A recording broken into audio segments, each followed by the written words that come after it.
다 함께 기도하시겠습니다. 하나님 아버지, 주님의 말씀을 듣습니다. 주님, 이 말씀이 돌밭이나 가시밭길이나 그리고 길가에 떨어지지 않게 하시고 우리 마음에 떨어져 자라 열매 맺는 삶 살도록 인도하여 주시옵소서. 감사드리며 예수 그리스도 이름으로 기도드렸습니다. 몇 년 전 교회에서 다른 목사님들과 함께 북 쉐어링을 한 적이 있습니다. 신학적으로나 사회적으로 어떤 큰 의미가 있는 책은 아니었지만 제목이 너무 흥미로워서 함께 읽고 좀 생각해 보았습니다. 그 책 제목은 우리 아이 절대로 교회 보내지 마라 였습니다. 정말 흥미로운 제목이지 않습니까? 특히 저에게 인상 깊었던 부분은 저자가 자녀를 교회에 보내지 말아야 할 10가지 이유를 대는데 그 중에 하나로 교회는 죄인 양성소이다 이렇게 주장했다는 점이었습니다. 제가 이 책을 언급한다고 특별히 추천할 만한 가치가 있거나 신빙성이 높다는 것은 아닙니다. 근데 그럼에도 불구하고 교회는 죄인 양성소다 이런 표현이 좀 눈길을 끌었던 것은 사실입니다. 생각해보니 요즘 세대에서는 좀 그렇게 생각할 수 있겠다라는 생각이 들었습니다. 오늘날 자녀 교육에서 강조되는 것은 아마 엄격한 체벌보다는 포용과 용납 그리고 부족함을 끌어안아 어떻게든 아이들이 자신감을 가지고 살도록 좀 돕는 것입니다.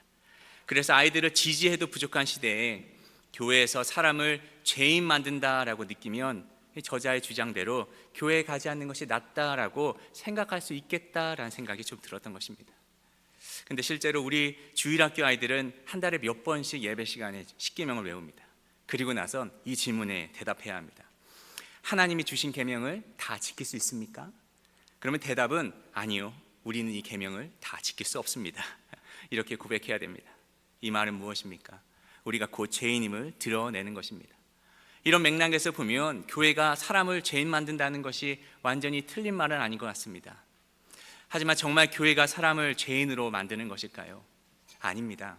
교회가 죄인을 만드는 것이 아니라 교회 안에서 우리는 우리가 죄인임을 더 분명히 알게 되는 것입니다. 교회는 오히려 제사함의 은혜를 우리가 누릴 수 있는 장소입니다. 바로 예수님을 믿고 제사함을 받아 영생의 기쁨을 누리는 곳이 이 교회인 곳입니다. 그런데 이 놀라운 은혜가 계속해서 우리의 신앙생활을 좀 충만하게 이끌어가면 참 좋겠지만 좀 현실은 그렇지 않을 때가 많습니다. 처음 예수님을 믿고 구원받아 이 죄사함의 감격을 누렸지만 시간이 지나면서 섬김과 봉사와 그리고 신앙의 요구들 속에서 우리 자신이 한계에 부딪히게 됩니다. 날마다 기쁨으로 신앙을 살아내기보단 어느 순간 이제는 좀 신앙의 형식만을 유지하는데 급급해질 때도 있습니다. 그런데 이러한 고민은 오늘날 우리만의 문제가 아니었습니다. 바울이 쓴 로마서를 보면 흔히 로마서를 우리가 신학적으로 복음을 정말 체계적으로 설명한 책이라 생각할 수 있습니다. 그런데 그래서 신학자들은 로마서가 아주 좋은 조직 신학책이라고 평가합니다. 그러나 굉장히 많은 신학자들이 다른 생각을 갖습니다. 즉 바울이 로마서를 쓴 목적은 단순히 그가 어떠한 신학을 설명하기 위해서가 아니라 로마 교회에 직면한 실질적인 신앙적인 문제들을 다루고 그들의 신앙을 돕기 위해서 썼다라고 말하는 것입니다. 즉 로마서는 이론적인 신학서라기보다 성도들의 신앙의 실제를 돕기 위한 서신입니다. 그래서 로마 교회 성도들은 이러한 문제를 마음에 품고 있었습니다. 그들은 구원받은 후 어떻게 신앙생활을 해야 하는지에 대해서 고민하였던 것입니다. 특별히 구원 이후에 율법과 자신의 삶의 관계에 대해서 많은 고민이 있었습니다. 예수 그리스도로 말미암아 율법의 요구에서 굉장히 자유로워진 것처럼 보이지만 여전히 그들은 율법의 요구들 안에서 신앙생활을 해왔던 것입니다. 이로 인해 그들은 복음이 주는 자유와 율법이 주는 속박 사이에서 갈등하고 있었습니다. 율법을 더 잘 지킨다고 우리가 구원을 더 좋게 받는 것은 아닙니다. 우리가 율법으로 구원받을 수 있는 것도 아닙니다. 그리고 우리가 율법을 완전히 지킬 수 있는 것도 아닙니다. 그렇다면 성도들에게 율법은 어떠한 의미가 있는 것입니까? 그리고 그것은 우리에게 어떠한 유익이 있는 것입니까? 오늘 우리가 살펴본 이 로마서 7장은 이러한 율법과 우리 신앙 사이의 관계를 너무나 잘 설명합니다. 그래서 바울은 이 관계를 설명하기 위하여 우리에게는 아주 굉장히 익숙한 비유 하나를 사용합니다. 그 비유가 바로 결혼 관계입니다. 바울이 이 율법과 복음 안에서 이 자유를 설명하기 위해서 결혼 관계를 비유를 들었는데, 저도 좀 이 비유로 오늘 메시지를 전하고자 합니다. 우선 우리의 7장 본문을 보면 바울은 한 여인을 우리로 하여금 떠오르게 합니다. 그러니까 이 여인은 궁극적으로는 신자들을 가리킵니다. 그러니까 성도님들이 좀 이 여인을 좀 자기 자신이다 생각하며 들으시면 말씀이 좀 더 이해가 쉬우실 것 같습니다. 그런데 좀 기억해야 할 것은 이 바울이 말한 이 결혼 관계는 오늘날 우리가 생각하는 결혼 관계라는 좀 거리가 멉니다. 그러니까 당시에 좀 전통적인 결혼 관계를 반영한 것으로 아내가 남편에게 좀 종속된 관계, 그래서 여성 혼자 살기 힘들었던 좀 그러한 시대상을 반영합니다. 아무튼 여기 이 여인은 한날 완벽한 남자를 만나게 됩니다. 이 남자는 모든 면에서 흠잡을 데 없는 사람이었습니다. 만약 지금 우리 언어로 이 남자를 묘사해 본다면 재력, 학력, 지성, 외모 무엇 하나 빠지지 않는 완벽한 사람이었습니다. 그래서 이 남자를 우리가 좀 미스터 퍼펙트이라고 좀 불러보겠습니다. 이 여자는 그와 사랑에 빠지고 결국 결혼하게 됩니다. 그리고 아주 달콤한 결혼 생활을 꿈꾸며 신혼 생활을 시작하게 됩니다. 실혼 초기에 이 여자에게는 아주 강력한 소망함이 있었습니다. 그 소망함이 무엇이냐면, 나도 이 미스터 퍼펙트, 내 남편처럼 멋진 사람이 되면 좋겠다. 이 멋진 남편의 기대를 내가 충족시킬 수 있는 그러한 멋진 여자가 됐으면 좋겠다라는 소망을 품으며 살아갑니다. 그래서 아주 많은 노력을 신혼 때부터 하기 시작합니다. 자신이 좀 게으른 모습을 보이기 싫어서 아침에도 굉장히 일찍 일어나고, 남편을 위해 맛있는 요리도 하고, 빨래도 열심히 하고, 그러니까 이 전통적인 결혼관 안에서 자기가 할 수 있는 최선의 모습으로 살아가려고 합니다. 그런데 문제는 최선을 다했는데 이 남편이 보기에는 이 여자의 모습이 너무나 부족하게 보이는 것입니다. 그러니까 남편은 그 노력에 만족하지 않습니다. 즉 여자는 남편의 삶과 그의 기준에 비추어 너무 부족한 사람이었던 것입니다. 예를 들어서 아내가 하루는 맛있게 된장찌개를 최선을 다해서 끓여왔습니다. 그런데 남편인 이 미스터 퍼펙트가 한 입을 딱 먹더니 숟가락을 딱 내려놓으며 짜다 이렇게 이야기하는 것입니다. 얼마나 마음이 상하겠습니까? 그리고 아침에 와이셔츠를 깔끔하게 다려서 남편에게 줬더니 남편은 손가락을 가리키는 겁니다. 구김이 있다는 것입니다. 그때부터 여자 마음 가운데 좀 좌절감이 생기기 시작합니다. 내가 아무리 잘하고 노력을 해도 이 남편의 요구 수준은 너무나 높구나. 그뿐만 아니라 시간이 지나면 지날수록 이 남편의 모습에 자신의 모습이 비추어지기 시작합니다. 자신의 허물들이 좀 드러나기 시작하는 겁니다. 예를 들어서 밤에 너무나 배가 고파서 야식으로 라면을 먹고 있는데 그거를 바라본 남편이 고개를 흔들며 지나갑니다. 몸에 나쁜 것이라고는 조금도 하지 않는 남편에 비해 자신의 뱃살을 바라보면 수치감이 몰려옵니다. 하루는 피곤해서 좀 늦잠을 잤는데 그 모습을 보며 이 남편 미스터 퍼펙트가 한숨을 푹 쉬며 넌 참 게으르구나 라고 말하며 지나갑니다. 부끄러움이 몰려옵니다. 순간 남편인 이 미스터 퍼펙트처럼 자신도 온전하고 부족감 없는 그런 사람이 되기를 꿈꿨지만 너무나 부족한 모습을 발견한 따름입니다.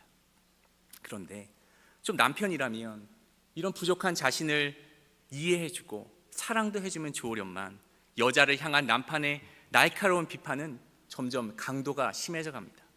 넌 게으른 여자야. 넌 나쁜 여자야. 너는 나에 비해 너무 부족해.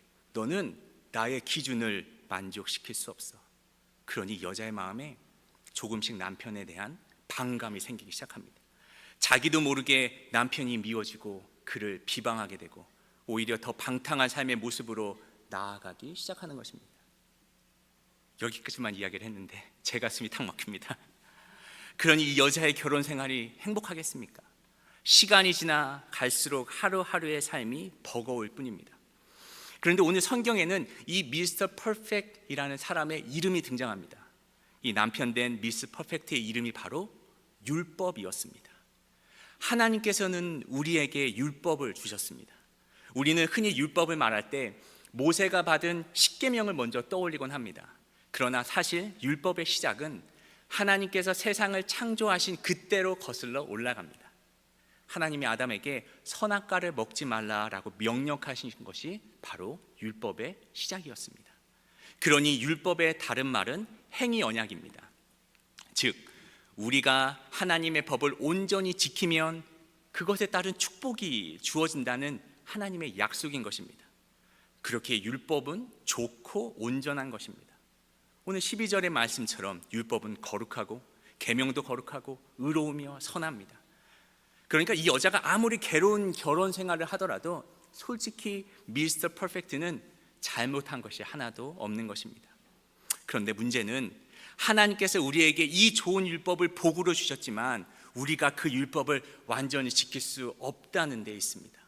여전히 율법을 지키면 복을 주시겠다는 그 하나님의 약속에는 변함이 없습니다. 그러나 우리는 죄로 인해 그 율법을 완전히 지킬 수 없고 그로 인해 율법 안에서의 복을 받을 수 없는 상황에 처하게 된 것입니다. 결국 율법은 우리가 하나님의 기준을 충족시킬 수 없다는 것을 분명하게 드러내며 그로 인해 우리는 율법 안에서 괴로워하게 되는 것입니다.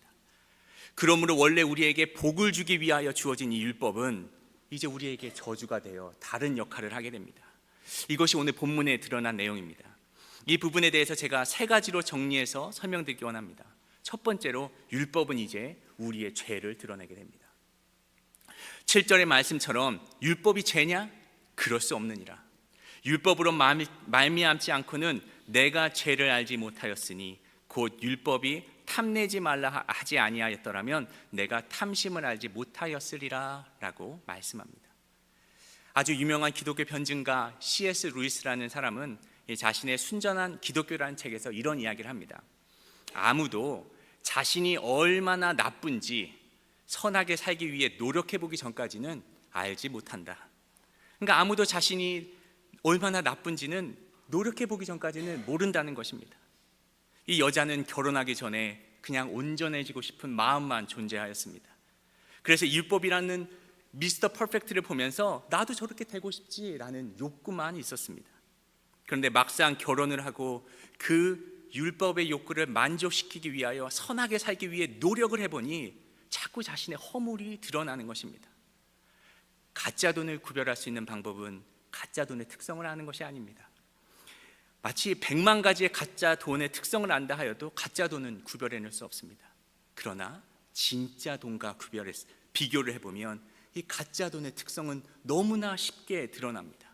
이게 바로 율법의 역할인 것입니다. 마치 거울과 같이 우리의 모습을 비춰주는 것이 율법입니다. 우리는 거울을 보고 나서야 비로소 얼굴에 묻은 더러움을 알게 됩니다. 누군가 자신의 모습을 비춰주지 않고서는 우리는 결점을 알기 어렵다는 것입니다. 이 7장에 나오는 여성은 완벽한 남편의 삶에 비추어 밤에 라면을 먹는 모습이나 화를 컨트롤하지 못하는 이 부끄러운 모습을 자꾸 마주하게 되는 것입니다. 그런데 바울은 7절에 이렇게 이야기합니다. 율법이 탐내지 마라 아니하였으면 내가 탐심을 알지 못하였으리라. 왜 굳이 바울이 십계명 중에 굳이 마지막 계명인 이 탐심을 언급하였겠습니까? 왜냐하면 십계명의 다른 계명들은 다 외부적으로 나타나는 죄입니다. 살인하지 마라, 도둑질하지 마라, 다 외부의 모습이라 누가 어렸을 때 알기가 쉽습니다. 그러나 탐심은 마음 속에서 시작되는 죄라는 것입니다. 그래서 이 탐심은 율법을 어기는 것임에도 우리는 잘 숨길 수가 있습니다. 그렇게 바울이 탐심을 언급하는 것입니다. 왜냐하면 율법은 우리의 내면에 있는 그 은밀한 죄까지 드러낼 수 있다는 것입니다. 그렇게 율법은 인간의 죄를 명확히 드러내고 우리로 인식하게 만듭니다. 자, 이제 두 번째로 율법이 가진 또 하나의 역할은 우리의 죄성을 자극합니다. 그게 오늘 8절에서 9절 말씀입니다. 제가 기회를 타서 계명으로 말미암아 내 속에서 온갖 탐심을 이루었나니 이는 율법이 없으면 죄가 죽은 것이라. 전에 율법을 깨닫지 못했을 때에는 내가 살았더니 계명 이름에 죄는 살아나고 나는 죽었도다. 인간의 타락 이후 그 마음에 죄성을 가지게 되었고 이 죄성의 가장 근본적인 본질은 하나님에 대한 반역입니다. 그러니까 바울이 말한 대로 율법은 죄를 일깨워줍니다. 그리고 이 율법은 또한 우리의 죄성을 건드려 죄를 더욱 명확하게 만듭니다. 혹시 이 그림에서 좀 잘못된 그림 하나 찾아보시겠습니까? 그렇죠. 원어데이니까 하나를 먹어야 되는데 두 개를 먹으려는 겁니다. 뭐 이건 어떻습니까? 사진 찍지만 하지만 사진을 찍고 있습니다. 제가 하나만 더 보여드리겠습니다. 잔디밭에 들어가지 마 하지만 잔디밭에 들어갑니다. 좀 재미있어 보이는 사진이지만 좀 사실 이러한 예시는 우리의 죄성이 무엇인지를 너무나 명확하게 하고 있습니다. 우리는 하나님의 명령을 어기고 싶어하는, 하나님의 법도를 싫어하는 그러한 마음이 우리 가운데 존재하는 것입니다. 그래서 성경의 원어는 히브리에서는 죄를 크게 두 가지 단어로 사용합니다. 하나는 이 sin, 이 차타라는 우리가 하는 그 죄이고, 또 하나는 패시아라고 transgression, 보통 한국말로는 범죄라고 합니다. 이렇게 단어를 두 개로 나뉘어서 사용합니다. 범죄는 반역이나 아주 고의적인 법의 위반을 이야기합니다. 이 영어의 transgression이라는 단어 그 말 그대로 우리가 넘어서 지나가기를 원한다는 것입니다. 그래서 범죄는 하나님의 명령이나 법을 우리가 원치 않고 의도적으로 어겨 그의 권위에 도전하는 행위를 가리킵니다. 즉 사진에서 보듯이 하지 말라고 하는 것들을 우리는 하고자 하는 욕구가 생긴다는 것입니다.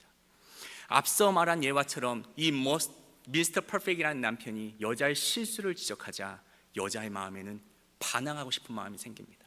즉 반역의 마음이 가지게 된다는 것입니다.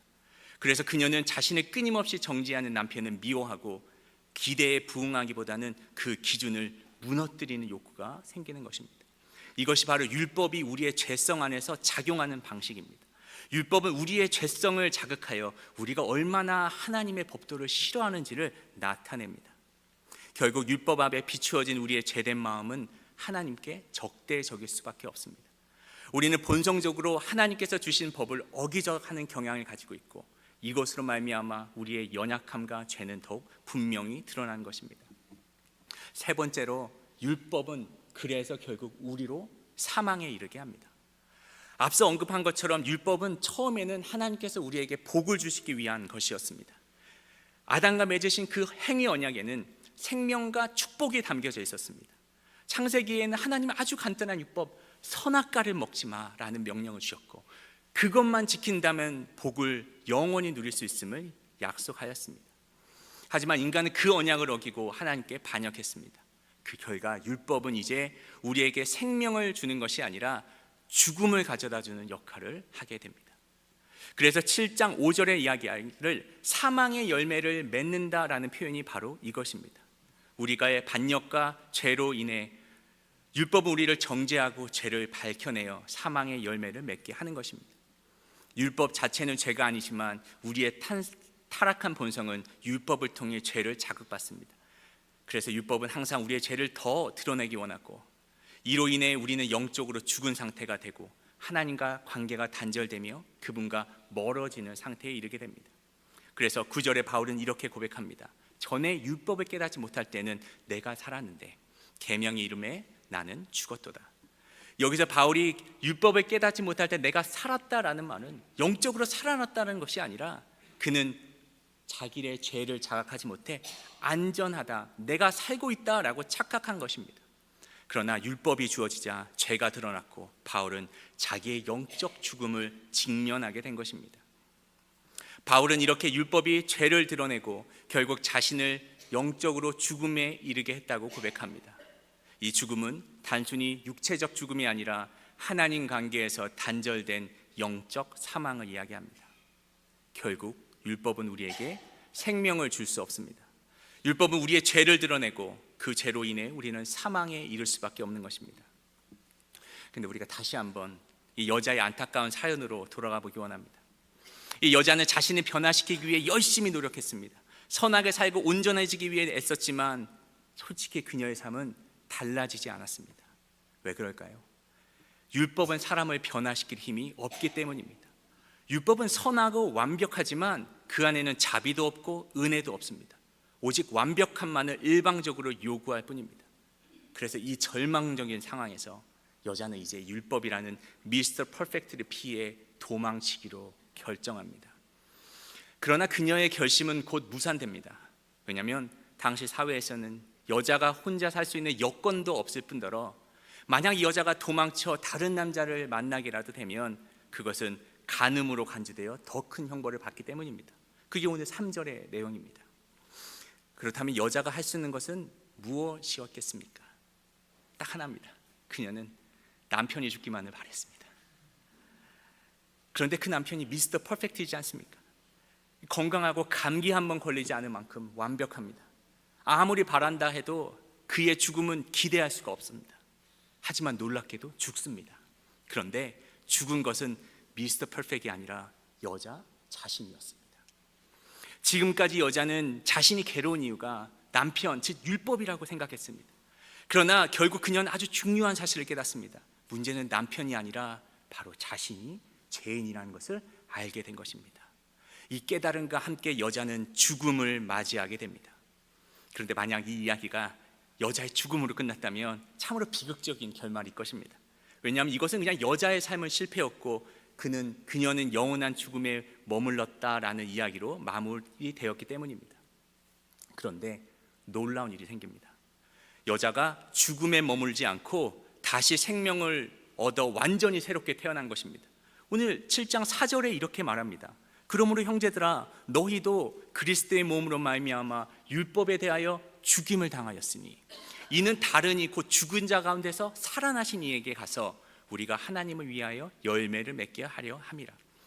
이 여자가 자신의 죄인임을 깨닫고 다시 생명을 얻은 그 자세한 그 이유에 대해서는 한 장 앞인 로마서 6장에서 바울은 세례를 통해서 너무 잘 설명하고 있습니다. 그런데 오늘은 세례에 대해서는 이야기하지 않겠습니다. 근데 정말 중요한 것은 이 여자가 결국 새로운 생명을 얻었다는 것입니다. 그리고 은혜는 거기서 멈추지 않습니다. 그 여자는 미스터 퍼펙트와는 비교되지 않을 훨씬 더 멋진 분과 결혼하게 됩니다. 그분은 바로 우리들, 즉 교회의 신랑 되시는 예수 그리스도입니다. 이제 여자는 예수 그리스도와 연합하게 된 것입니다. 예수님은 이전에 그녀가 경험했던 그 미스터 퍼펙트, 율법과는 비교가 되지 않을 정도로 온전하신 분입니다. 그녀의 실패에도 불구하고 그녀를 품어주시고 용서해 주시는 분이십니다. 율법이 정죄와 비난만을 가져다 주었다면 예수님은 사랑과 은혜로 그녀를 감싸줍니다. 그렇게 여자는 예수 그리스도의 연합을 통해 새로운 삶을 시작하게 되었습니다. 이것은 마치 우리가 처음 예수님을 믿고 새롭게 태어나 예수님과 연합하는 그 감동적인 순간과 같습니다. 그런데 그녀는 곧 소스라치게 놀라게 됩니다. 자신을 무조건 용납해 줄 것이라고 생각했던 예수님께서 이렇게 말씀하시는 것입니다. 살인하지 말라. 누구든지 살인하면 심판을 받게 되리라 하였다는 것을 너희가 들었나니. 십계명에서 6번째 계명입니다. 나는 너희에게 이르노니 형제에게 노하는 자마다 심판을 받게 되고 형제를 대하여 나가라 하는 자는 공회에 잡히게 되고 미련한 놈이라 하는 자는 지옥불에 들어가게 되리라. 알고 보니 예수님이 이전보다 훨씬 더 높은 기준을 요구한다는 것을 알았다는 것입니다. 또한 예수님은 말하기를 하나님을 사랑하고 내 이웃을 내 몸과 같이 사랑하는 것을 너가 들었으나 이제는 원수까지도 사랑하라 라고 말씀하십니다. 그래서 그 기준을 분명히 밝히시며 나는 하늘에 계신 아버지가 온전하신 같이 너희도 온전하길 원한다 라는 그 기준을 밝히십니다. 오늘 7장 4절에 그렇게 적혀 있지 않습니까? 하나님을 위하여 열매를 맺게 하려 함이라. 즉 이 열매가 예수님이 우리에게서 가지신 목적이라는 것입니다. 여인은 이 예수님의 이야기를 들으니 과거 미스터 퍼펙트, 즉 율법과의 관계에서 가졌던 트라우마가 떠오릅니다. 그녀는 율법을 지키기 위해서 정말 노력했지만 결국 자신의 실패로 사망에 이르게 된 경험을 기억하고 있었기 때문입니다. 그런데 이제는 더 높은 기준을 가진 이 예수가 그녀의 신랑이 되었으니 그 기준을 어떻게 만족시킬 수 있을까 걱정이 앞서게 됩니다. 그런데 바로 그때 예수님이 이렇게 말씀하십니다. 너가 내 안에 내가 너 안에 있으면 열매를 많이 맺나니 나를 떠나서는 너가 아무것도 할 수 없음이라. 이 말씀은 율법과는 전혀 다른 차원의 은혜를 보여줍니다. 율법은 사람을 변화시키지 못했고 결국 사망의 열매를 맺게 했지만 예수님은 그녀를 변화시키고 그녀가 생명의 열매를 맺도록 도우시겠다는 것입니다. 예수님은 율법보다 더 온전하시고 율법의 완성자이십니다. 그러나 율법과 다른 점은 예수님 안에는 그 어떤 비난도, 그 어떤 정죄도, 그 어떤 판단도 없는 것입니다. 그 대신 예수님 안에는 은혜가 풍성하게 있습니다. 율법은 우리에게 실패의 낙인을 찍고 죄인이라는 꼬리표를 달았지만 이제 우리는 예수 그리스도 안에서 성도라 불리웁니다. 성도가 무슨 뜻입니까? 거룩한 자라는 뜻입니다. 우리는 아직 완전하지도 않고 거룩하지도 않지만 하나님이 우리를 그렇게 성도라 부르시는 것입니다. 이것이 바로 이 칭이라는 신학적 개념입니다. 로마서 4장 5절에 말씀하기를 이를 아니할지라도 경건하지 아니한 자를 의롭다 하신 이를 믿는 자에게 그의 믿음을 의로 여기시나니, 우리가 여전히 죄로 인해 좌절하고 넘어지지만 예수님은 우리를 일으키시고 우리의 목자 되시고 우리를 보호하십니다. 삶의 가장 어두운 순간에 그 순간에 예수님이 함께 하시며 우리의 연약함을 이해하시고 우리의 부족함을 없나 아시기에 직접 십자가에서 우리 죄를 위하여 죽으십니다. 그 은혜와 희생으로 우리를 사랑하시는 것입니다. 그 사랑이 결국 우리의 삶에서 열매를 맺을 것입니다. 지금 우리의 상태가 완전하지 않음에도 불구하고 우리를 의롭다 부르시고 예수 안에서 성도로 만들겠다는 그 사랑의 은혜입니다. 그래서 우리는 율법처럼 우리의 삶은 결국 정죄함으로 끝나는 것이 아닌 변화되고 거룩한 성도가 될 것입니다. 그래서 로마서 8장 그 다음 장에는 그리스도의 사랑을 이렇게 표현합니다. 환난이나 공고나 박해나 기근이나 적신이나 위험이나 칸이라도 우리를 주 예수 그리스도 안에 있는 그 하나님의 사랑에서 끊을 수 없느니라. 그렇게 지금은 예수님은 우리를 그 거룩한 삶으로 초대하고 계십니다. 아가서 2장 10절의 말씀처럼 나의 사랑 정말 나의 어여쁜 자야, 내가 일어나 함께 가자. 이 달콤한 초대로 예수님은 신부된 우리를 성화의 길로 인도하고 계시는 것입니다. 우리가 함께 곧 부를 찬송가 3절에 이러한 구절이 있습니다. 내 지은 죄 주홍빛 같더라도 주 예수께 다 아뢰면 그 십자가의 피로써 다 씻사 흰눈보다 더 정하게 하리라. 정말 아멘이지 않습니까? 말씀을 마치기 원합니다. 율법 안에서 우리는 사망의 열매를 맺었습니다. 그러나 이제 우리는 예수 그리스도 안에서 생명의 열매를 맺게 될 것입니다. 그러기 위해서는 우리에게 요구되어지는 것이 있습니다. 바로 7장 6절에 말한 대로 이제는 우리가 얽매였던 것에 대하여 죽었으므로 율법에서 벗어났으니 이러므로 우리가 영의 새로운 것으로 섬길 것이요 율법의 조문에 묵은 것으로 아니할지니라. 이제 우리는 율법의 요구를 넘어 성령님 안에서 거룩함을 바라보며 살아가야 합니다. 그런데 그럼에도 불구하고 우리는 조심하여야 합니다. 왜냐하면 11절에는 이렇게 말씀하기 때문입니다. 죄는 기회를 타서 계명으로 말미암아 우리를 속이고 그것으로 우리를 죽였느니라. 죄는 여전히 우리에게 속삭이며 형식적인 신앙으로 율법을 지키는 것만으로 괜찮다라고 속이려 합니다. 그래서 우리의 삶에서 계속해서 행위에 초점을 맞춰 열심히 살면 너는 괜찮아, 너의 노력으로는 괜찮을 거야 라고 속속합니다. 혹은 우리 교회 안에서도 그러니까 너가 교회만 간다면, 너가 예배만 드리고 있다면, 어떠한 섬김의 모습이 있으면 당연히 그것은 너의 구원이 되고 생명이 있다라고 속삭입니다.